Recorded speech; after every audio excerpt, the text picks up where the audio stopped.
तुलसी जी का यदि स्पर्श हो जाता है, तुलसी जी का नाम कीर्तन किया जाता है, तुलसी जी को प्रणाम किया जाता है, तुलसी जी का वृक्ष लगाया जाता है, तुलसी जी को जल अर्पित किया जाता है और तुलसी दल से नित्य भगवत सेवा की जाए, बहुत जल्दी श्री कृष्ण प्रसन्न हो जाते हैं। प्रतिदिन जो तुलसी जी की भक्ति करता है, तुलसी का पौधा रोप करके तुलसी जी का सिंचन करना, तुलसी जी को तिलक लगाना, तुलसी जी को माला पहनाना, तुलसी जी की परिक्रमा करना, तुलसी जी को प्रणाम करना, वो कोटि सहस्त्र युगों तक ऐसा महान सुकृत होता है कि भगवान श्री कृष्ण के नित्य समीप रहता है जो तुलसी जी की सेवा करता है। जब तक मनुष्य की लगाई हुई तुलसी की शाखा प्रशाखा, बीज, पुष्प, सुंदर दल से तुलसी जी सुशोभित होती है, तब तक हजारों कल्पों में श्री हरिधाम में रहते हुए उसका कभी पुण्य नष्ट नहीं होता। जैसे एक दिन 1000 कल्प, 2 दिन 2000 कल्प, वो भगवान के नित्य धाम में महान सुकृत के बल से भगवत धाम में रहेगा, जो तुलसी जी का पक्का मान लीजिए।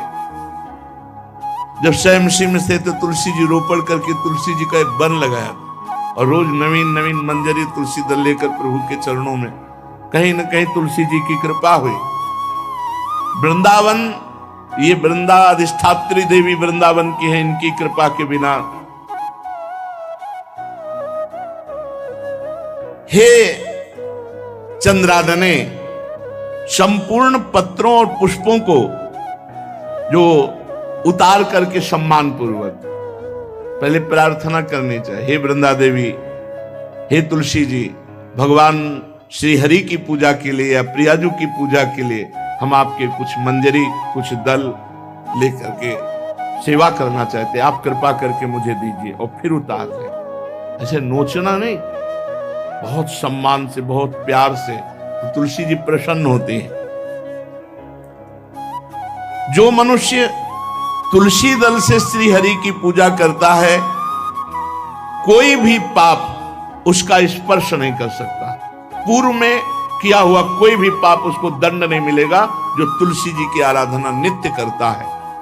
अब इतना जल भी ना चढ़ा दे, तुम्हारे पुण्य हो जाए और तुलसी जी अंतर ध्यान, अनुकूल जल, जैसे मान लो गमले पे हैं तो इतना बड़ा तांबे का रोज उससे अब भर के लोटा चढ़ा दोगे, 2-4 दिन में अंतर ध्यान हो जाएंगे तुलसी जी। बहुत विवेक से जरूरत है, मतलब भारी पुण्य होगा। अब इतना बड़ा लोटा रोज जल चढ़ाओगे तो 2-4 दिन में पीली होके अंतर ध्यान हो जाएंगे। इतना जल, अनुकूल जल चाहिए। एक तांबे का छोटा सा लिया, ऐसे रोज डालो, उसमें कोई फर्क नहीं। और गमला उठाकर धूप में विराजमान करो। सेवा का मतलब क्या है? जो तुलसी जी को जल अर्पित करके तुलसी जी की सेवा करता है, हरि चिंतन करता, कभी कोई पाप उसका स्पर्श नहीं कर सकता। 100 भार सोना, 400 भार चांदी,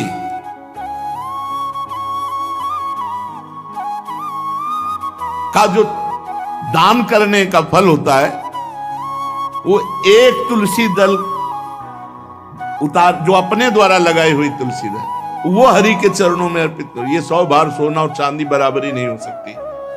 कितना महत्व है। जो रोज तुलसी दल चयन कर, द्वादशी को न चयन करे, द्वादशी को मतलब बहुत बड़ा अपराध लगता है तुलसी दल का, इस मतलब तुलसी के वृक्ष का भी स्पर्श न करे। प्रणाम नमस्कार दूर से, एक भी दल नहीं टूटना चाहिए। द्वादशी को ऐसा हमने महापुरुषों से सुना है कि मंजरी और पत्र उतारना ये ठीक नहीं, बिल्कुल नहीं ठीक है। ब्रह्म हत्या का फल लगता है, अगर जो पाप लगता है अगर कोई द्वादशी को तुलसी चयन, बहुत सावधानी से। जिसके घर में तुलसी का बगीचा होता है, कई पौधे होते हैं, उसको कहीं तीर्थ जाने की जरूरत नहीं, उसका घर तीर्थ है जिसके घर में तुलसी के पौधे हैं।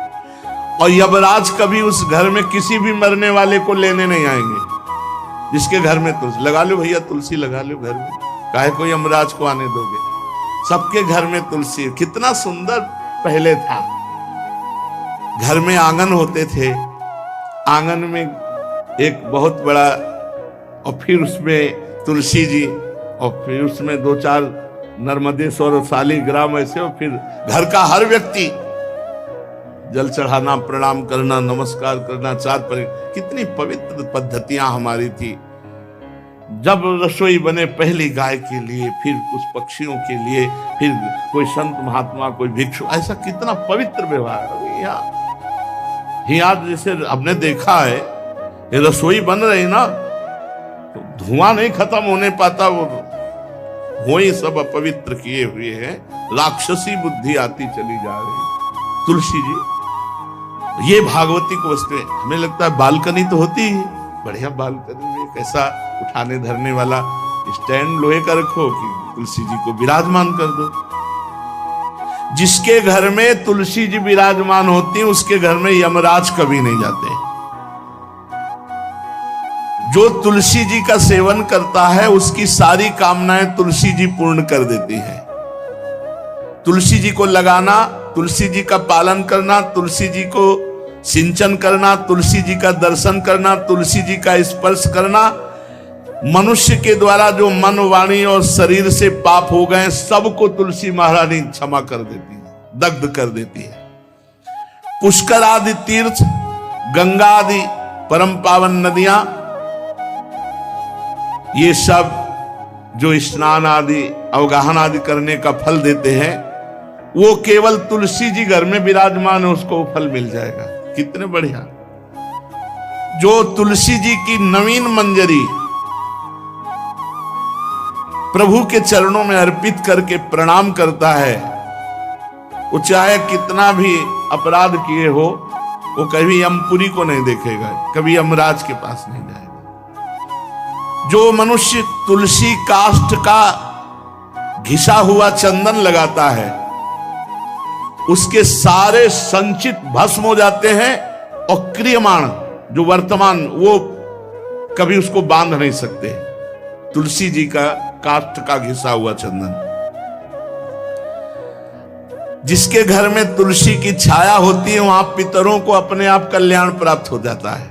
जो श्राद्ध करने से लाभ मिलता है पितरों को, घर में तुलसी लगा के, जो तुलसी की छाया, बड़ा पितरों को तृप्ति मिलती है।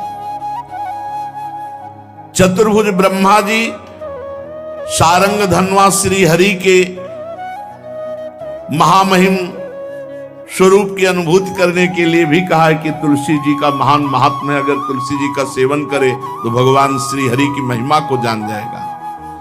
स्त्री हो या पुरुष, पुरुष नपुंसक नारी वा जीव चराचर कोय,